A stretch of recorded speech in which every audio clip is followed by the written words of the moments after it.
લગ્ન કરવા છે રાજા અને રાણીની જેમ, કે પછી ખોવાઈ જવું છે પેલેસની શાન અને પ્રકૃતિ સાથે? તો આજે જ બુક કરો તમારો સ્ટે અથવા તમારી ઇવેન્ટ balarampalace.com પરથી. સામાન્ય જનતા આગળ સિંઘમની જેમ ફરતી પોલીસની હાલત નેતાઓની આગળ ચિંગમ જેવી કેમ થઈ જાય છે? નેતાઓ પોલીસને ગમે તેમ ચબાવી જાય, પોલીસને કચડી જાય, પોલીસ કાયદો વ્યવસ્થા બધાને થૂંકી દે, પગ નીચે કચડીને જતા રહે આગળ, અને છતાં એનો છાંટોય અડવા ન દે, ચિંગમની જેમ ચોંટવાય ન દે પોતાના કપડાની કે શરીરની આજુબાજુ, એને એટલી ખરાબ રીતે ફેંકી દે, અને પછી પોલીસ જેવી સામાન્ય જનતા આવે કે અચાનક જ સિંઘમ બની જાય. આ બે અલગ અલગ સ્વરૂપો જ્યારે પોલીસના જોઈએ છીએ ત્યારે થાય કે પોલીસે પોતાની વિશ્વસનીયતા ટકાવી રાખવા માટે કોઈ વાર તો નિષ્પક્ષતાથી કાર્યવાહી કરવી પડશે, કેમ કે એ જમાનો હવે ગયો કે તમે કઠપૂતળીની જેમ નાચતા હોવ અને જનતા તમને પ્રશ્ન ન કરે. નમસ્કાર, આપની સાથે હું દેવાંશી. પોલીસ કદાચ ઇતિહાસમાં પહેલીવાર આવું વર્તન નહીં કરી રહી હોય. પોલીસ માટે કદાચ આ પહેલો કિસ્સો નહીં હોય. પોલીસ કદાચ ટ્રેનિંગમાં જે શીખી હશે એના પછી એનું 1 વર્ષ તો એ ટ્રેનિંગમાં શીખેલું ભૂલવામાં લાગતું હશે. એનું 1 વર્ષ તો પોલીસમાં પ્રેક્ટિકલ બનવામાં જતું હશે. પણ એ પ્રેક્ટિકલ બન્યા પછી એની થિયરી શું આવે છે, શું શીખીને આવે છે? એવું સમજે છે કે નેતા આવે એટલે નતમસ્તક થઈ જવાનું, એ કહે એમ કરી દેવાનું ને પછી બધું જ ભૂલીને આગળ વધી જવાનું. વાત વડોદરાની કરવી છે. પરમ દિવસે સાંજે એક છોકરાનો મને ફોન આવ્યો વડોદરાથી. એ સમરસ હોસ્ટેલમાં એ લોકો રહેતા હતા, એમના બધા મિત્રો હતા એક સાથે ફોન લાઈન પર. એમણે કહ્યું કે ફતેગંજ પોલીસ સ્ટેશનમાં અમારી સાથે જે થયું એ મારે તમને કહેવું છે. હું અમદાવાદ નહોતી. મેં એમને કહ્યું કે ઠીક છે, તમે ફટાફટ વાત કરી લો, હું ક્યાંક બહાર છું. પછી એમની વાત મેં 15-20 મિનિટ સાંભળ્યા પછી, અને અડધો કલાક સુધી એ લોકોના ઓડિયો સાંભળ્યા, વિડીયો સાંભળ્યા, અને પછી એક વાત મને સમજાઈ કે સામાન્ય માણસની સિસ્ટમમાં કોઈ હેસિયત નથી. ઓકાત બતાવી દે છે જે હોય એમને. એ છોકરાઓ વડોદરાની સમરસ હોસ્ટેલમાં રહે છે એનો મતલબ જ એ કે એ સામાન્ય પરિવારમાંથી આવતા લોકો છે. અમુક લોકો ફિઝિયો કરી રહ્યા છે, અમુક લોકો ફાઇન આર્ટ્સનું ભણવા માટે આવ્યા છે. વડોદરા સંસ્કારી નગરી છે ને શિક્ષણની નગરી છે. ત્યાં અદ્ભુત શિક્ષણ મળે છે. ત્યાં શિક્ષણની જેટલી અદ્ભુત પરંપરાઓ છે એવી રીતે પોતાનો અવાજ ઉઠાવવાની પણ પરંપરાઓ છે. વડોદરામાં તો પોલિટિક્સની પણ પરંપરાઓ છે. એ પરંપરા સાથે મોટાભાગના છોકરાઓ હજી એટલા ચીર પરિચિત નહોતા, નવા હતા. મોટાભાગના લોકો ફર્સ્ટ યરમાં હતા. એટલે કદાચ એ લોકોને પ્રેક્ટિકલ ટ્રેનિંગ નહીં આવી હોય મગજમાં કે જ્યારે નેતા વચ્ચે ઇન્વોલ્વ થાય આખી વાતમાં ત્યારે તમારે ચૂપ થઈ જવાનું, અને એટલે જ એમની અંદર નાગરિકત્વ જીવતું હતું. એમનો એક મિત્ર ફતેગંજ પાસેથી પસાર થઈ રહ્યો હતો. 2 મિત્રો હતા. બીજા એક મિત્રની એક્ટિવા લઈને ગયા હતા. એનો અકસ્માત થયો. અકસ્માતમાં કોણ કેટલું જવાબદાર, કોણ રોંગ સાઈડમાં આવ્યું, કોણ સ્પીડમાં હતું, સામેથી આવ્યું નથી ખબર. પણ જે ગાડી સાથે અકસ્માત થયો એ 2 છોકરાઓ ઉછળીને એ ગાડી પર પડ્યા. એના પછી ગાડીવાળા, એ પણ એક છોકરો હતો, યુવાન હતો, કુંજ પટેલ એનું નામ હતું. એનું કર્તવ્ય એ બનતું હતું કે એ ગાડી બાજુ પર ઊભા રાખીને એ તો જુએ કે પેલા છોકરાઓ જીવે છે કે મર્યા, એમની સાથે શું થયું. એણે એવું કશું જ ન કર્યું. એ ઉપરથી વધારે સ્પીડમાં ગાડી હંકારીને ત્યાંથી ભાગ્યો. સામાન્ય માણસો એની પાછળ ભાગ્યા તો એણે સામાન્ય માણસોને અડફેટે લેવાનો પ્રયાસ કર્યો. એ છોકરાની સાથે પેલા 2 છોકરાઓને તો આજુબાજુના સ્થાનિકોએ ફટાફટ હોસ્પિટલ પહોંચાડ્યા. એ લોકોની સારવાર શરૂ થઈ અને સદનસીબે બંનેનો જીવ બચી ગયો છે. એ બંને લોકો ઘણી સારી પરિસ્થિતિમાં છે. એ બંનેને ખાસું વાગ્યું છે, ફ્રેક્ચર થયા છે. એ ફ્રેક્ચર થયા પછી એમની શું સ્થિતિ છે એ વિશે વાત કરું એ પહેલાં પોલીસ સ્ટેશન લઈ જવા છે. એમના મિત્રોને થયું કે કોઈ આવી રીતે અકસ્માત કરીને ભાગી જાય તો કેમનું ચાલે. જાહેરાત જોઈ હશે એમણે સરકારની કે આવું કશું થાય છે તો તમે, પોલીસ અમારી સાથે શું કરશે અને અમારા પર કેસ થશે, કશી જ ચિંતા કર્યા વગર તમે પોલીસને જાણ કરો. એ પહોંચ્યા પોલીસ સ્ટેશન. એમણે FIR કરી. અચાનક જ સાંસદ પ્રગટ થયા. વડોદરાના સાંસદ એરપોર્ટથી ઉતરીને સીધા જ ત્યાં પહોંચ્યા. કુંજ પટેલ એમના પડોશી હતા. કુંજને જઈને સાંસદ તરત જ કહે છે, હેપી બર્થડે બેટા. એનો વિડીયો છે અમારી પાસે. પછી કહે છે કે મારી એનિવર્સરી, તારો બર્થડે કેટલો સંયોગ છે. એના પછી સાંસદ અમે જ્યારે વાત કરી ત્યારે રંજનબેન એવો તર્ક આપી રહ્યા છે કે એ છોકરાની બેનના લગ્ન હતા, એને કન્યાદાન કરવાનું હતું. પરિવારનો મને આગ્રહ હતો કે તમે ગમે તેમ કરીને મારા છોકરાને આમાંથી બહાર કાઢો. એક માના નાતે હું ત્યાં પહોંચી, અને હું જ્યારે પહોંચી ત્યારે મારો આશય ખાલી કુંજ પટેલને બચાવવાનો નહોતો, પણ એ છોકરાઓ કે જે રોંગ સાઈડમાં આવતા હતા એ લોકો પર ઉલટો કેસ ન થાય, ઉલટી FIR ન થાય એટલા માટે પહોંચી. જો કે આ તર્ક એમણે ગઈકાલે અને આજે જ્યારે એમની સાથે વાત કરી ત્યારે આપવામાં આવ્યો છે. ગઈકાલે આ સ્ટોરી અમે જ્યારે સૌથી પહેલાં પ્રસારિત કરી એની પહેલાંનો જે સંવાદ, જે પોલીસ સ્ટેશનનો સંવાદ છે, એમાં રંજનબેન ભટ્ટ સામે છોકરાઓને એ રીતે ઉલટ તપાસ કરી રહ્યા છે કે કોની એક્ટિવા હતી, એક્ટિવાનું માલિક કોણ છે, શું એ છોકરાઓની પાસે લાયસન્સ હતું કે કેમ, એ તમને કશી ખબર છે?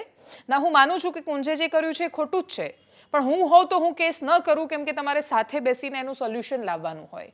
પછી એ પણ કહી રહ્યા છે કે લાયસન્સ ના હોય ને પછી એવું ના થાય જોજો કે પછી એના પર જ ઉલટો કેસ થઈ જાય. એટલે હું તમને ચેતવવા કે સમજાવવા આવી છું. પોલીસ સ્ટેશનમાં સાંસદ આવે છે ને છોકરાને લઈને જતા રહે છે અને પોલીસ જવા દે છે.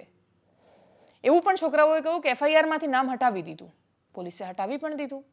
અદ્ભુત કામ છે ને. એનાથી પણ વિશેષ અને ચોંકાવનારી વાત એ હતી કે જ્યારે સાંસદ આ બધું સમજાવી રહ્યા હતા ત્યારે ત્યાં છોકરાઓ વિડીયો ઉતારી રહ્યા હતા. સાંસદે જોયું ને એમણે કહ્યું કે મારી બહુ જ એકદમ તીક્ષ્ણ નજર છે, મને ખબર જ હોય આજુબાજુમાં શું થઈ રહ્યું છે. એમણે ફોનમાંથી વિડીયો ડિલીટ કરાવડાવ્યો, જબરદસ્તીથી ડિલીટ કરાવડાવ્યો. પોલીસે એમાં સહયોગ આપ્યો, મદદ કરી. એટલું જ નહીં પણ એ છોકરા પાસેથી નંબર લીધો ને પછી કહ્યું કે જો ભૂલથી પણ વાયરલ થયો છે તો તું ગયો એટલું યાદ રાખજે. એની પાસેથી એનો સંપર્ક અને સરનામું બધું જ લઈ લીધું હતું. વડોદરાના કોઈ નથી ને, બધા જ બહારથી આવ્યા છો ને, એવું વળી વળીને સાંસદ પૂછતા હતા. એ સંવાદ મેં મોડી રાત્રે બહુ જ વિસ્તારથી સાંભળ્યા છે અને એટલા માટે એ સંવાદો પરથી કોઈ કન્ક્લુઝન પર નથી પહોંચવું. સાંસદ ગયા તો એ સાવ ખોટા જ છે એવા કોઈ નિષ્કર્ષ પર પણ નથી આવવું. પણ પ્રશ્ન એટલો છે કે મોરલી, નૈતિક રીતે એમણે શું કરવું જોઈતું હતું, એનાથી પણ વિશેષ લીગલી પોલીસે શું કરવું જોઈતું હતું. મોરલી તો બધાના અલગ અલગ પોતાના પાસા છે. કુંજ પટેલને બચાવવા માટે સાંસદ આવે છે. એ છોકરાઓ ગરીબ છે, દૂર છે, એમના મા બાપ હોસ્ટેલમાં રહે છે, એટલે કદાચ એમને બચાવવા એમના હોસ્ટેલવાળા એમના જ જેવા બીજા સામાન્ય છોકરાઓ સિવાય બીજું કંઈ નહીં આવ્યું હોય. એની જગ્યાએ જો ખરેખર કોઈ લાગવગવાળા, કોઈ મોટા માણસ, કોઈ નેતાના છોકરાનો કે બીજા કોઈ અધિકારીના છોકરાઓ જો એક્ટિવા પર હોત તો પોલીસની તાકાત હતી કે પોલીસ સ્ટેશનમાંથી આરોપીને જવા દે? પોલીસ દરેક વખતે પોતાની જે પણ મર્દાનગી છે સામાન્ય માણસો પર શું કામ બતાવે છે? આપણે ત્યાં કહેવત છે ને પેલો કે નબળો ધણી બૈરી પર શૂરો. એટલે આવું જ થાય. તમારી નબળાઈ છુપાવવા માટે તમે દરેક વખતે સામાન્ય માણસો આગળ સિંઘમ બની જાઓ છો. એ છોકરાને તમે લડવા માટે લાગી જાઓ છો. એ છોકરાનો જબરદસ્તી વિડીયો ડિલીટ કરાવાય છે, એમાંય તમે સહયોગ આપો છો. આ શરમ સાંસદ માત્રની નથી, આ શરમ એ પોલીસની છે. વડોદરા પોલીસે જવાબ આપવો જોઈએ કે નિષ્પક્ષતાની સોગંદ એ લોકોને ખાખી પહેરાવતી વખતે કેમ નથી લેવડાવી. પણ પ્રશ્ન ખાલી વડોદરા પૂરતો થોડો સીમિત છે. વડોદરાવાળા કહેશે કે આ તો અમે છીંડે ચડ્યા એ ચોર.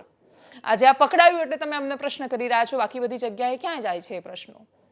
દરેક ઘટના અમારી સામે નથી આવતી, દરેક ઘટના પર અમે આટલું ખુલીને બોલી નથી શકતા, પણ એટલી ખબર છે કે એના પછી આજે જ્યારે છેલ્લે એ છોકરાઓ સાથે મારે વાત થઈ તો એ લોકોને હોસ્પિટલમાંથી ડિસ્ચાર્જ આપતી વખતે કોઈના રિપોર્ટ્સ કરવામાં આવ્યા ના, એ લોકોને કોઈ જેવું ડિસ્ચાર્જ સમરી જે બહુ જ સામાન્ય છે કે એમને મળવી જ જોઈએ કે એમની શું શું સ્થિતિ છે, કયા કયા ટેસ્ટ કરાવ્યા પછી કઈ સ્થિતિમાં એ લોકોને ડિસ્ચાર્જ આપવામાં આવે છે. છોકરાઓ કહી રહ્યા છે કે બ્લીડિંગ ચાલુ છે. એ લોકો એમ પણ કહી રહ્યા છે કે અમારી પરિસ્થિતિ નાજુક છે, ખરાબ છે, અને છતાંય ડૉક્ટર્સ અમને જબરદસ્તીથી ડિસ્ચાર્જ આપી રહ્યા છે. એ છોકરાઓ ફિઝિયોથેરાપી ભણે છે. એનો મતલબ કે 11મા અને 12મા ધોરણમાં એ લોકો બાયોલોજી ભણીને આવ્યા છે. ખાલી 11-12માં બાયોલોજી ભણી જવાથી ડૉક્ટર જેટલું નિષ્ણાત નથી થઈ જવાતું, પણ સામાન્ય સમજણ તો પડતી હોય છે બાયોલોજી ભણેલા છોકરાઓને. એ લોકો ફિઝિયો કરવા આવ્યા છે તો એ લોકોને હાડકાની થોડી તો સમજ હશે, શરીરની સંરચના એ લોકો સમજતા હશે. અને એટલા જ માટે એ લોકો જ્યારે કહી રહ્યા છે તો એ વાતને સાવ ઇગ્નોર કરીને એમને હોસ્પિટલમાંથી પણ એ રીતે ધકેલી મૂકવામાં આવ્યા જાણે આ દેશની સરકારી હોસ્પિટલમાં પણ એમના માટે કોઈ સ્થાન નહોતું. એમના માટે એક જ સ્થાન છે, સમરસ હોસ્ટેલનો એ રૂમ કે જેની અંદર રહેવાની, જેની અંદર બહાર નીકળીને ભણવાની બધી જ અમને આઝાદી છે, પણ એમની સાથે જો કશું ખોટું થાય છે તો અવાજ ઉપાડવાની મનાઈ છે. અને જ્યાં સામાન્ય માણસને અવાજ ઉઠાવવાની મનાઈ છે ત્યાં તમે કઈ રીતે નિષ્પક્ષતાની વાતો કરી શકો? સાંસદે જે કર્યું એમની પાછળ એમનો તર્ક છે. એમનું કહેવું છે કે છોકરાને કન્યાદાન કરાવવાનું હતું, છોકરાનો કોઈ ભૂલ નહોતી, વાંધો નહોતો, એ બધી રીતે સાચા, પણ કોણ વાંકમાં છે, કોનો કેટલો ગુનો એ તો પોલીસ નક્કી કરશે ને. મારા ઘરનાથી કોઈનાથી કશું ખોટું થાય તો મને એવું જ લાગે કે મારો છોકરો નિર્દોષ છે. તથ્ય પટેલની મમ્મીને જઈને પૂછો, તથ્ય પટેલની મમ્મી એવું જ કહેશે કે ખાલી મારો છોકરો એકલો થોડો હતો કે જેણે અકસ્માત કર્યો. એ તો એવું જ કહેશે ને કે આખી મીડિયા તથ્ય પર તૂટી પડી, કોઈએ એમ કેમ ન વિચાર્યું કે તથ્યની જગ્યાએ પોતાનો છોકરો હોત તો? અને એ રીતે જોવા જઈએ તો દુનિયાના દરેક આરોપીઓ નિર્દોષ હોય છે. દરેક બળાત્કારીઓ કોઈના સંતાન હોય છે, દરેક એક્સિડન્ટ કરવાવાળો કોઈ અને મોટા ભાગના એક્સિડન્ટ, એટલે તથ્યએ થોડું વિચાર્યું હશે કે આજે કચડી નાખવા છે લોકોને જઈને. કે કુંજ જ્યારે નીકળ્યો ત્યારે થોડું કોઈનો અકસ્માત કરવા માટે નીકળ્યો હો. અકસ્માતો જાણી જોઈને નથી થતા, એને મર્ડર કહેવાય, જાણી જોઈને કર્યું હોય એને. હત્યા અને અકસ્માતમાં ફરક છે. કોઈ જ કશું જ જાણી જોઈને નથી કરતું, પણ છતાંય જો તમારી બેદરકારીના કારણે કોઈની સાથે કશું થાય છે અને તમારી બેદરકારી છે કે નહીં એ પણ એ પોલીસે નક્કી કરવાનું છે. સૌથી મોટું, તમે મારીને ભાગ્યા છો, તમે ભાગ્યા એક ક્ષણે તમે પોતાની જાતને ગુનેગાર સાબિત કરી દીધી છે અને પોતાની જાતને એવું કહી દીધું છે કે હું ગુનેગાર છું. તમે કોઈનો અકસ્માત થાય તો તમે એમ ભાગી જવાનો થોડો. તમારી ગાડી પર, એ છોકરાની ગાડી પર પેલા બાઇક પરથી ઉછળ્યા અને ખરાબ રીતે 2 છોકરાઓ પટકાયા, અને પટકાયા ક્યાં? એની ગાડી પર પટકાયા. અને એના પછી એ છોકરો ત્યાં ન ઊભો રહ્યો. એના પાસે એવો તર્ક હોઈ શકે કે મને બધા મારશે, મારી સાથે શું કરશે, એ પ્રકારનો ડર હતો. ત્યાં તો એટલો રાતનો સમય નહોતો, કોઈ આવીને મારી જાય પરિસ્થિતિ નહોતી, શહેરના માણસો હતા, અને એટલા જ માટે દરેકની પાસે પોતાના, તથ્ય પટેલના પિતા અને વકીલની પાસે એમના પોતાના તર્ક હતા. જો તથ્ય પટેલ નિર્દોષ છે તો પછી કુંજ પટેલ જો નિર્દોષ છે તો તથ્ય પટેલને પણ નિર્દોષ સાબિત કરો. તો પછી કાયદા બદલી નાખો. જે લોકો કાયદા બનાવે છે એ લોકો મોરલ તર્ક આપવા માંડે જ્યારે કે મને મારી નૈતિક ફરજ મને આ લાગી, એ લોકો એ જવાબ આપવો પડે કે તમે કાયદાના ઘડનાર છો, અને કાયદાના ઘડનારને આ પ્રકારના તર્ક આપવાનો વિશેષ અધિકાર નથી રહેતો. એ લોકો પોલીસ સ્ટેશનમાં જઈને એ લોકો ગમે તે કરી શકે, અને પોલીસ આ બધું જોયા કરે. ગજબ છે ને! જનતા આગળ સિંઘમ, નેતા આગળ ચિંગમ, આપણી ગુજરાત પોલીસ. અદ્ભુત છે આ પ્રકારની પરિસ્થિતિ, પણ છતાંય મારી પાસે જે સંવાદો છે, એક વિડીયો છે જેમાં હેપી બર્થડે કહેવાઈ રહ્યું છે, એક ઓડિયો છે કે જ્યારે વિડીયો ડિલીટ કરાવતા હતા ત્યારનો ઓડિયો. એટલે છોકરાઓ, હોસ્ટેલના છોકરાઓ છે, ગામડેથી આવેલા છે અને ખાસા હોશિયાર પણ છે. સાંસદ બહુ હોશિયાર છે કે એમની નજર હોય કે આ વિડીયો રેકોર્ડ થઈ રહ્યો છે. છોકરાઓ એમના કરતાં એ હોશિયાર છે કે એમને ખબર છે કે વિડીયો ઉતારતા હોય તો દેખાય, ઓડિયો ના દેખાય. એ તો ખિસ્સામાં ફોન હોય તો એ અવાજ રેકોર્ડ થઈ જાય, અને તમે દરેકના ફોન ચેક નથી કરી શકતા. એ પરિસ્થિતિમાં તો એટલીસ્ટ નહીં. અને એટલા જ માટે એ ઓડિયો સંવાદ છે. રંજનબેનને પણ પોતાનો પક્ષ રાખવાનો સંપૂર્ણ અધિકાર છે. એમણે જે કહ્યું એમણે શું વિચારીને કર્યું, તો રંજનબેનને પણ સાંભળીએ. અને પોલીસનો કોઈ જ અમારી પાસે જવાબ નથી, અને મને એવું લાગે છે કે પોલીસનો જવાબ લઈને કોઈ ફરક પણ નથી પડવાનો. એમણે પોતાનું સન્માન જો જનતાની આંખોમાં ટકાવીને રાખવું હશે તો થોડું ઘણું નિષ્પક્ષ દેખાવાની તો એટલીસ્ટ કોશિશ કરવી પડશે. એ લોકો પ્રામાણિક અને નિષ્પક્ષ થાય ન થાય સેકન્ડરી છે. એટલીસ્ટ એવો દેખાડો તો કરવો પડશે કે નિષ્પક્ષ છે. સાવ તમે આમ કઠપૂતળીની જેમ નાચવા માંડો તો પછી સામાન્ય માણસનો ભરોસો તૂટી જતો હોય છે. આ લોકો જ આ દેશના નાગરિકો છે, મતાધિકારવાળા છોકરાઓ છે, કોલેજના પહેલા વર્ષના છે. એમના મતની કિંમત નક્કી કરવા માટે નહીં, પણ એમના અધિકારોના જતન માટે, એમને ફરજની સભાનતા આવે એના માટે, એ લોકો આ દેશને વધારે પ્રેમ કરી શકે, ચાહી શકે, અને આ દેશમાંથી બધું શીખીને વિદેશ ભાગી ન જાય, એના માટે આપણે આ દેશને વધારે સુંદર બનાવવાનો છે. અને એ સુંદર બનાવવાની શરૂઆત એ લોકોને સુરક્ષિત અને સમાનતા બંનેનું લાગણી મહેસૂસ થાય એનાથી કરવાની છે. સાંભળીએ સંવાદોને.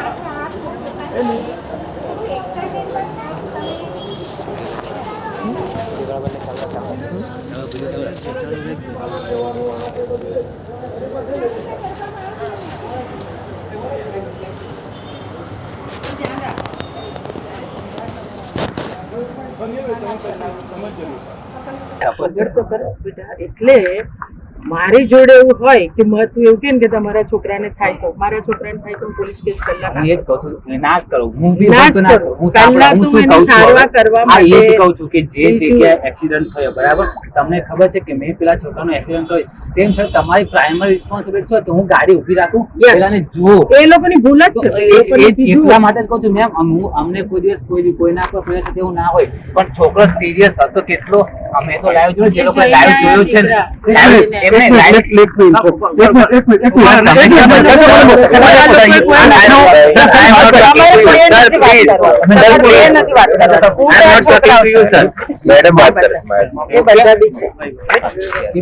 Ma'am, this is not the right way. I am not talking to you, sir. મૈં કરવાનું બેટા એવું ના હોય. I am talking to you ના. ના મારી સાથે શું? એ વિચેતી નથી, એ પોતે પણ. યસ, તો બસ આપણે ઓકે મેમ, એવું ના. હું તમને એ જ કહું છું, સાંભળો મારી પૂરું. એ તમને ખબર છે કે મેં એક્સિડન્ટ કર્યું તો એટલીસ્ટ પ્રાઇમરી રિસ્પોન્સિબિલિટી બને કે એટલીસ્ટ ચલો અત્યારે બચી ગયો છે, બચી ગયો છે, તમે બધા એવું કહો છો કે સિરિયસ નથી, મરી ગયો તો તમે કોણ એની જવાબદારી લો? તમે બધા તૈયાર કરી રહ્યા છો કે એને નથી વાગ્યું, તો એ તો નથી વાગ્યું, નસીબ છે આપણા મેમ. હવે સાંભળ, એ જવાબદારી કોઈ નથી લેતા, તને સમજાવે છે, તારે કરવું હોય તો તે કર, અને બાકી હું આ બધા દાખલો મને ના આપીશ તું. મેમ એટલે તું મને હું તમને સમજાવી તું તો ગયેલી પાછી આવી મને એમ થયું કે લા મારા છોકરા ઊભા છે ને તો તારા બાપનો મરનો છું આ તો પણ પહેલા હું તમારા સાથે શાંતિથી વાત કરું છું બાકી બધા કેમ બાકી બધા એટલે આ બધા છોકરા આખો દિવસ અમે ત્યાં જ હતા અને છોકરાને મેં નજરે જોયેલો છે પરિસ્થિતિ અમે જોયા પછી અંદર તું વિડિયો જોયું અમે એવું ના સમજુ કે કોઈને એવું છે વિષ્ણુ દેવગર મોબાઈલ મારી મારી નજર એટલી બધી શાર્પ છે પાસવર્ડ બોલ એને તેથી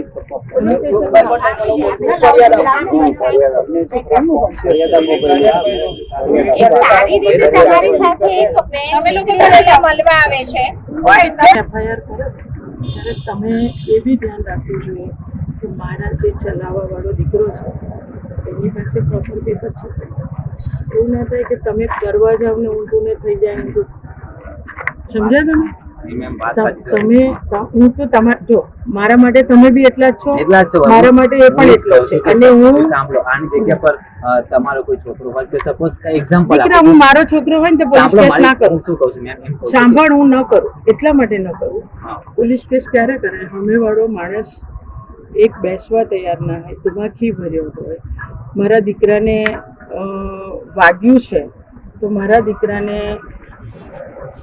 એ ટ્રીટમેન્ટ કરાવવા તૈયાર ના હોય કે બહુ ટ્રીટમેન્ટ બી કદાચ મને હું તો એવું માનું કે મારા જેવું બધાના વિચાર ના બી હોય કેમ કે હું પોલિટિકલ લીડર છું એટલે હું એવા ઊંચા વિચાર સાથે ચાલું છું હું તને કહું હમણાં જ ગયા અઠવાડિયે પાર્લામેન્ટ મારું ચાલતું હતું ને હું વડોદરા રવિવારે રાત્રે આવી તરત જેવો દીકરો મારે સીટ પરથી ઉઠીને મારે આવવું એની સીટ પરથી બેઠો બેઠો આમ બેક કરવા ગયો અને મને અહીંયા વાગ્યું શું કરું કહો ચાલો તો મારી તો એવું કહેવાય મેં એને એવું કીધું તને જો તો ખરો કે અમે ઊભા છે બેગ લેવા દો ને વાગ્યું હવે એનો ઈરાદો બી નહોતો કે મને વગાડે હું એક સારા ભાવથી એટલે કે કુશે ચોક્કસ ગુનો કર્યો છે કે એણે છોકરાઓ સાથે એની બાઈકને અથડાઈ અને એ ભાગી ગયો એને દવાખાને લઈ જવું જોઈએ પણ એની સાથે એના ઘરમાં બહેનો સામે લગ્ન પણ હતું તો કન્યાદાન કરવાનું બીજું એવું હતું કે જે છોકરાઓ મારા વિદ્યાર્થી છે એ વિદ્યાર્થીને પણ કઈ તકલીફ ન પડે એમને સારવાર સારી મળે કુશના પરિવાર અને પેરેન્ટ્સ તરફથી સામે પણ કોઈ આ છોકરાઓનું તો એમના ફ્રેન્ડ્સ તરફથી ઓનલાઈન એફઆઈઆર થયેલી પણ જે વિદ્યાર્થીને વાગ્યું છે એના માટે કુશના પરિવાર તરફથી પણ સામે એફઆઈઆર ન થાય બાજુ થઈ ગયેલી હતી પણ સામે ન થાય એ પણ મારો એક સારો ભાવ હતો કે વિદ્યાર્થી ભણે છે વાગ્યું છે એમને ભલે રોંગ સાઈડ ગયા છે એવા નથી કે આ જે કઈ હોય પણ છોકરાઓને વાગ્યું છે એટલે એ ભાવ માટે હું ગઈ હતી મારો એવો કોઈ ઈરાદો નહોતો કે મેં સવારમાં પણ બધાને ઇન્ટરવ્યુમાં આપ્યું છે કાલે પણ હું છોડાવીને લાવી જે કઈ વિડીયો છે એ પોલીસ હું નીકળી અને એ દીકરો પણ નીકળો પોલીસ એને એમની ગાડીમાં લઈ જઈને સયાજી હોસ્પિટલમાં જે એ કુશનું મેડિકલ ચેકઅપ કરાવવું પડે એ ચેકઅપ કરાવવા માટે લઈ જતી હતી હું કોઈ છોડાવીને લાવી નથી હું છોડાવવા પણ નહોતી ગઈ ઓકે પણ એને એફઆઈઆર માંથી કઈ કલમ લાગી છે મેં એફઆઈઆર પણ વાંચી નથી કે એફઆઈઆર કાઢી નાખો આવું કશું કોઈને નથી વિદ્યાર્થી મિત્રોને કીધું નથી કોઈને કીધું એફઆઈઆર થઈ ગયા પછી તો નીકળે નહીં ને એફઆઈઆર તો કોર્ટમાં જ જઈને આ લોકોએ જે કઈ નિર્ણય લેવો હોય સમાધાન કરવું ના કરવું તો કોર્ટમાં થતું હોય છે અને ડિલીટ કોણે કરાવ્યો વિડીયો તમારી જોડે રંજનબેન ભટ્ટ જે હતા એ મતલબ જૂટવી લીધો હતો એમના પીએ કે કોઈ હતું ખબર નહીં કોણ હોય એ તો એ જૂટવીને પછી એમને અંદર લઈ ગયા હાથ પકડીને અને ત્યાં અંદર પોલીસ પાસે ડિલીટ કરાવડાવ્યો આ ઘટના લગભગ 4:10 થી 4:20 વચ્ચેની છે એ ટાઈમે હું આપણે નિઝામપુરા તરફથી થઈને ફતેહગંજ જતા હતા કેમ કે અમારે લક્ષ્મી વિલાસ પેલેસ જવાનું હતું ફોટોશૂટ હતો એટલા માટે તો એ ટાઈમે અમારી બે ગાડીઓ જોડે હતી ગ્રીન સિગ્નલ હતું અમારું અમે લોકો નીકળતા હતા અને એ લોકો સામેની સાઈડથી રોંગ સાઈડ આવ્યા હતા બે સ્ટુડન્ટ હતા એક્ટિવા લઈને તેઓ પાસે તેમનું લાયસન્સ બી નહોતું અને એક્ટિવા બી બીજાના નામે હતી અને તેઓ ગાડીમાં આવીને ભટકાણા હું બી ગયો એ એકદમ જ થયું એટલે અકસ્માત હતું એટલે, અને મને કંઈ સૂઝ્યું ના એટલે હું ત્યાં ઊભો ના રહ્યો. મારી એક ભૂલ હતી આ કે હું ત્યાં ઊભો ના રહ્યો. શું પછી એફઆઈઆર થઈ, કેવી રીતની પ્રોસિજર થઈ? એના પછીની પ્રોસિજર મને કશી જ નથી ખબર. ત્યાં આગળથી પછી પીસીઆર વેનમાં હું ફતેગંજ પોલીસ સ્ટેશન આવી ગયો. એના પછીની પ્રોસિજર મને કશી જ નથી ખબર. મેડિકલ ચેકઅપ થયું? હા, મારું મેડિકલ ચેકઅપ કરાવડાયું હતું. એ ચેકઅપ થઈ ગયું છે મારું. રિપોર્ટ હજી મને નથી મળ્યો. પોલીસે કેવી રીતે છોડ્યા તમને? એ બધું મને કશું જ નથી ખબર. આગળ વાત દેશની કરવી છે. ઇન્ડિયા ગઠબંધને તો આજે સેલિબ્રેશન કરી, ઉજવણી કરી, કેમ કે સુપ્રીમ કોર્ટમાં ચંદીગઢના મેયરનો આખરે નિર્ણય આવ્યો. અરવિંદ કેજરીવાલે પત્રકાર પરિષદ કરી. ચંદીગઢમાં વોટ માન્ય ગણ્યા. જે 8 વોટ જે ઓફિસર હતા, ચૂંટણી અધિકારી, એમણે એને નહોતા ગણ્યા. આપણે ખાલી પોલીસની નિષ્પક્ષતા પર વાતો કરીએ છીએ. એક અધિકારી પાસેથી સરસ સાંભળ્યું હતું કે પોલીસનું કરપ્શન શું કામ વધારે ચર્ચામાં હોય, કેમ કે પોલીસ એક વચ્ચે છે ને એણે જેની સાથે ડીલ કરવાની છે, બંને બાજુ વ્યક્તિઓ છે. એટલે પોલીસ જો છોકરાઓનું સાંભળે તો સાંસદ હેરાન કરે, સાંસદનું સાંભળે તો મીડિયા હેરાન કરે કે છોકરાઓ પ્રશ્નો કરે. એટલે ગમે તે બાજુ જાય, પોલીસને તો આવે છે છેલ્લે ભોગવવાનું જ. પણ એના સિવાયના બાકીના ક્ષેત્રે, એટલું ઉદાહરણ તરીકે તમે મામલતદાર પાસે જાઓ, તમારે જમીનનો કોઈ પ્રશ્ન છે, કે કલેક્ટર પાસે જાઓ, એને કરાવવાની છે, તો જમીન તો બોલવાની નથી, એ ઓબ્જેક્ટ છે. જમીન બોલતી નથી અને પેલા બે માણસનું બંનેનું કામ થઈ જાય છે એકબીજાની સાથે. એટલે વધારે અવાજો નથી થતા. વધારે અવાજો નથી થતા એનો મતલબ એવો નથી કે બાકીની સિસ્ટમમાં ભ્રષ્ટાચાર નથી, પણ એવી સિસ્ટમમાં ભ્રષ્ટાચાર અને એવી સિસ્ટમની નિષ્પક્ષતા સામે સુપ્રીમ કોર્ટનો આદેશ એટલો મોટો પ્રશ્ન ઊભો કરે છે, જ્યાં આ દેશની લોકશાહીનો આધાર રખાય છે. એ આ દેશની ચૂંટણી પ્રક્રિયા છે. ચંદીગઢમાં મેયરનું ઇલેક્શન હતું, સાવ સામાન્ય ચૂંટણી. ગુજરાતમાં તો મોટાભાગે એના સમાચારની નોંધ પણ ન લેવાય, કેમ કે આપણી પાસે તો રસ્તા પર રખડતા ઢોર વધારે મહત્વનો પ્રશ્ન છે ચંદીગઢમાં મેયર કોણ બને છે એના કરતાં વધારે, કેમ કે આ આપણો લોકલ ઇસ્યુ છે. અમે મોટાભાગે આટલા મોટા રાષ્ટ્રીય સમાચારો પર વિશેષ વાત પણ નથી કરતા. શું કામ કરીએ છીએ? કેમ કે ચંદીગઢમાં વોટ કેટલા હતા? 36 વોટર હતા. 36માંથી ભારતીય જનતા પાર્ટીને કેટલા વોટ મળ્યા? તો ભારતીય જનતા પાર્ટીની પાસે સાંસદ અને અકાલી દળનો એક એમ કરીને 14 વોટ મળ્યા. ત્યાંથી કિરણ ખેર સાંસદ છે, તો ભારતીય જનતા પાર્ટીને 14 વોટ મળ્યા 36માંથી. તો એનો મતલબ બાકીના જે વોટ હતા એ કોંગ્રેસ અને આમ આદમી પાર્ટીના થઈને એમને જઈ રહ્યા હતા. કોંગ્રેસના 7, આમ આદમી પાર્ટીના 13, બંનેનું ગઠબંધન હતું. ઇન્ડિયા ગઠબંધન ચૂંટણી લડી રહ્યું હતું. 20 વોટ મળવા જોઈએ, આમ આદમી પાર્ટીના મેયર બનવા જોઈએ. આદર્શ પરિસ્થિતિમાં એવું કશું જ થયું નહીં, કેમ કે ત્યાંના રિટર્નિંગ ઓફિસરે 8 વોટ કેન્સલ કરી દીધા.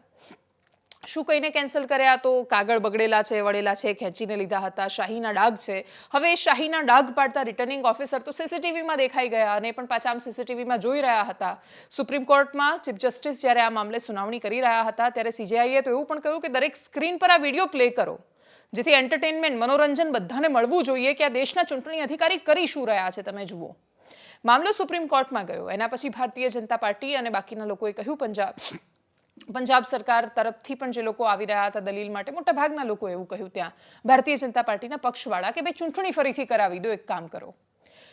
આમ આદમી પાર્ટી તરફથી અને સરકાર તરફથી એવું કહેવામાં આવ્યું કે જો તમે ચૂંટણી ફરીથી કરાવો છો તો હોર્સ ટ્રેડિંગનો ડર રહેવાનો છે. હોર્સ ટ્રેડિંગનો એમણે જે ડર બતાવ્યો એને સાબિત કરી શક્યા, કેમ કે આજના જ દિવસે 3 જે પાર્ષદો હતા એ ભારતીય જનતા પાર્ટીમાં જોડાઈ ગયા આમ આદમી પાર્ટી છોડીને. આ જોતા જ પરિણામો બદલાઈ શકે એમ હતા. જો ફરીથી ચૂંટણી કરવાની વાત આવે તો પછી સ્વાભાવિક રીતે જ ભારતીય જનતા પાર્ટીની ત્યાં જીત થાય, ભારતીય જનતા પાર્ટીનો મેયર બને. સુપ્રીમ કોર્ટે કહ્યું કે હોર્સ ટ્રેડિંગ એ ખૂબ મોટી સમસ્યા છે, અમે એવું નહીં થવા દઈએ. બીજું, રિટર્નિંગ ઓફિસરની ભૂલની સજા બીજા લોકોને શું કામ આપવામાં આવે? એમ પણ જે મેયર હતા એમણે તો રાજીનામું આપી દીધું હતું. રસપ્રદ દ્રશ્યો એ પણ હતા, મનોજ સોનકર ત્યાં ભારતીય જનતા પાર્ટી તરફથી મેયર બનાવાયા હતા. જેવું ચૂંટણી પરિણામ જાહેર થયું તરત જ રિટર્નિંગ ઓફિસર જઈને પેલા મનોજ સોનકર ભાજપના નેતાને ખેંચીને ખુરશી પર બેસાડે છે. આ લોકોની નિષ્પક્ષતા પર તમે શું વાત કરો? જ્યાં ચૂંટણી અધિકારી ભારતીય જનતા પાર્ટીના સદસ્યને બોલાવીને સાહેબ બેસો એમ કરીને ખુરશીમાં બેસાડતો હોય, એ વ્યક્તિની નિષ્પક્ષતા પર ક્યાં કોઈ પ્રશ્ન રહે છે? સુપ્રીમ કોર્ટે હવે ત્યાં સુધી કહ્યું છે કે કોર્ટમાં જુઠ્ઠું બોલ્યા છે એ પ્રકારનો કેસ પણ ચાલશે. અરવિંદ કેજરીવાલે પત્રકાર પરિષદ કરી તો એમણે ઇન્ડિયા ગઠબંધનની જીત ગણાવી. ઉપરથી એ જીત ગણાવી રહ્યા છે, નીચે ઇન્ડિયા ગઠબંધન નામનું કોઈ અસ્તિત્વ એટલીસ્ટ ગુજરાતમાં દેખાતું નથી. પણ ખેર, ગઠબંધન તરીકે આમ આદમી પાર્ટી અને કોંગ્રેસની સહિયારી આ પહેલી જીત હતી. તો સાથે એમણે પ્રશ્ન એ પણ ઉપાડ્યો કે ચંદીગઢના મેયર જેવી નાનકડી ચૂંટણીમાં જો આટલી ધાંધલી કરાવતી હોય ભારતીય જનતા પાર્ટી, તો જ્યાં દેશની ચૂંટણીનો એટલે કે સામાન્ય લોકસભા ચૂંટણીનો સવાલ આવે છે ત્યાં ભારતીય જનતા पार्टी શું કરાવી શકે? શું કહ્યું એમણે, સાંભળીએ. 16 वोट बीजेपी के थे, 20 में से 8 वोट किस तरह से इंडिया गठबंधन के वोट गलत तरीके से इनवैलिड डिक्लेयर कर दिए गए और इंडिया गठबंधन के कैंडिडेट कुलदीप कुमार को हारा हुआ डिक्लेयर कर दिया गया, बीजेपी के कैंडिडेट को जीता हुआ डिक्लेयर कर दिया गया। मामला जब सुप्रीम कोर्ट में गया तो सुप्रीम कोर्ट ने बहुत जल्दी सुनवाई करके और आज जो पूरा जो प्रोसेस भी था, किस तरह से माननीय सुप्रीम कोर्ट ने सारे बैलेट पेपर मंगाए अपने पास, बैलेट पेपर खुद देखे और आज रिजल्ट डिक्लेयर कर दिया, ये मुझे लगता है कि भारतीय इतिहास के अंदर शायद पहली बार हुआ है। हम सुप्रीम कोर्ट का बहुत बहुत शुक्रिया अदा करते हैं कि इतने कठिन समय में आज जो देश के अंदर जो हालात हैं, पूरा डिक्टेटरशिप चल रही है, जनतंत्र को कुचला जा रहा है जगह जगह, सारे इंस्टीट्यूशंस जो हैं वो एक तरह से कुचले जा रहे हैं, रौंदे जा रहे हैं। ऐसे में सुप्रीम कोर्ट का ये जो फैसला है ये बहुत मायने रखता है जनतंत्र के लिए और जनतंत्र को बचाने के लिए ये सुप्रीम कोर्ट का फैसला बहुत अहम है। बीजेपी वालों ने 8 वोट चोरी कर लिए, 25% वोट चोरी कर लिए 36 के अंदर। सोचो, अभी कुछ दिन के बाद देश का बड़ा चुनाव होने वाला है, उसमें 90 करोड़ वोट हैं। अगर ये 36 वोट में से 25% वोट चोरी कर सकते हैं, 90 करोड़ वोटों में ये कितने वोटों की चोरी करेंगे, सोच के भी रूह कांप उठती है, रोंगटे खड़े हो जाते हैं। सुनते तो थे कि बीजेपी वाले गड़बड़ करते हैं, सुनते तो थे कि बीजेपी वाले बदमाशी करते हैं, वोटों की चोरी करते हैं, पर कभी कभी मन तरीके से इस तरह से करते हैं। इनकी किस्मत खराब थी कि चंडीगढ़ के चुनाव के वक्त सीसीटीवी कैमरे लगे हुए थे और सीसीटीवी कैमरों के अंदर इनका सारा का सारा रंगे हाथों ये लोग पकड़े गए, सारा इनका कुकर्म पकड़ा गया। इससे साफ जाहिर है कि कितने बड़े स्तर के ऊपर ये वोटों की चोरी करते हैं।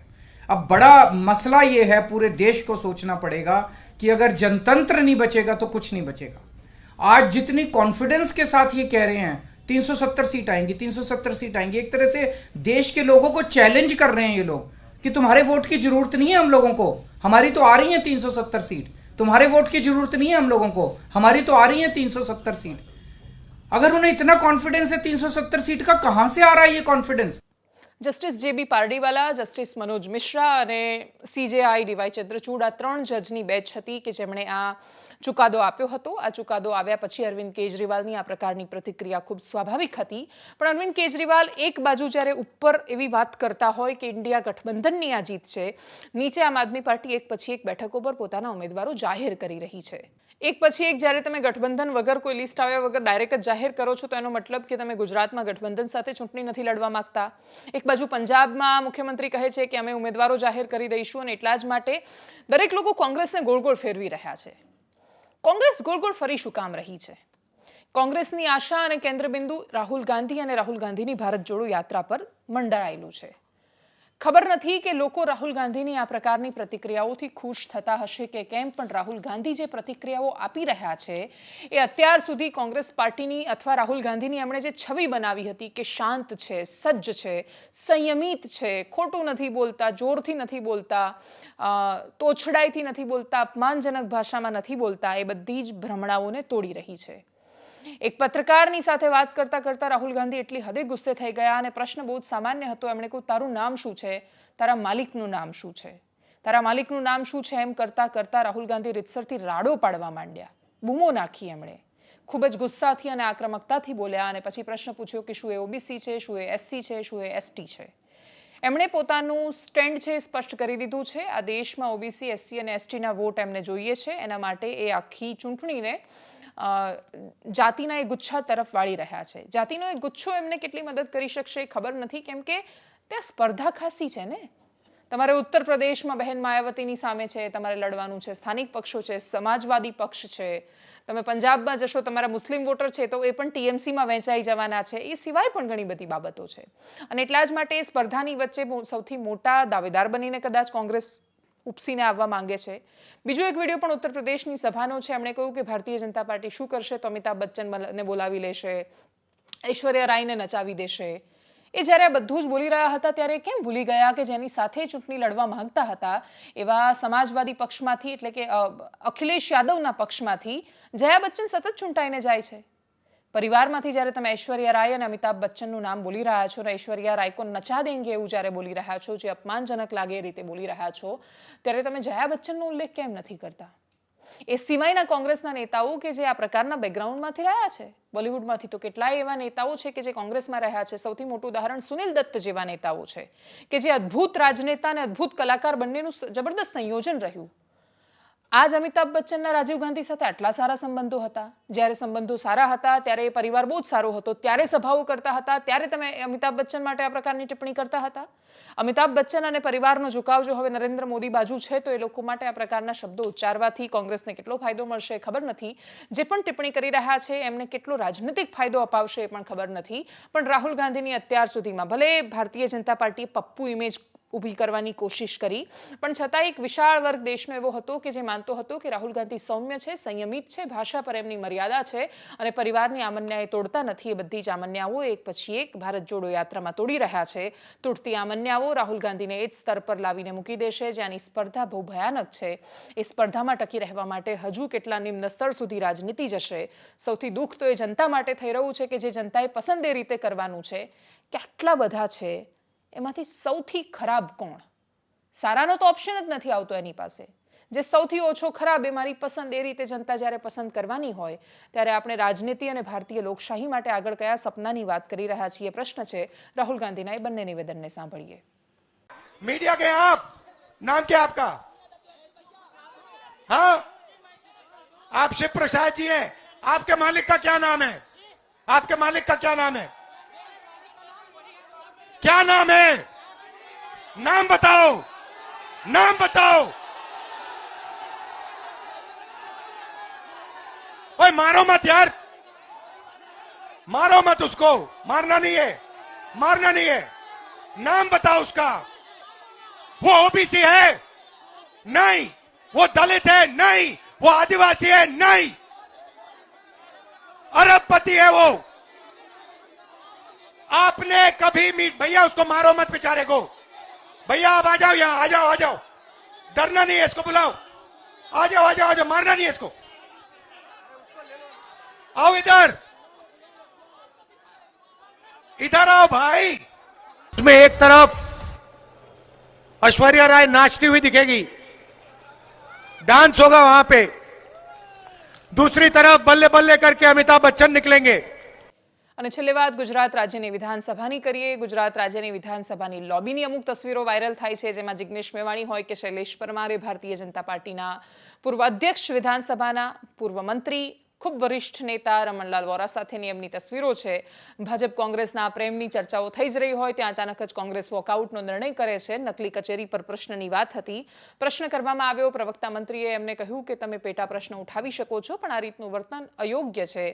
અધ્યક્ષે એમને એક દિવસ માટે સસ્પેન્ડ કરવાનો નિર્ણય કર્યો. કોંગ્રેસે પણ એ જ વખતે વોકઆઉટનો નિર્ણય કર્યો.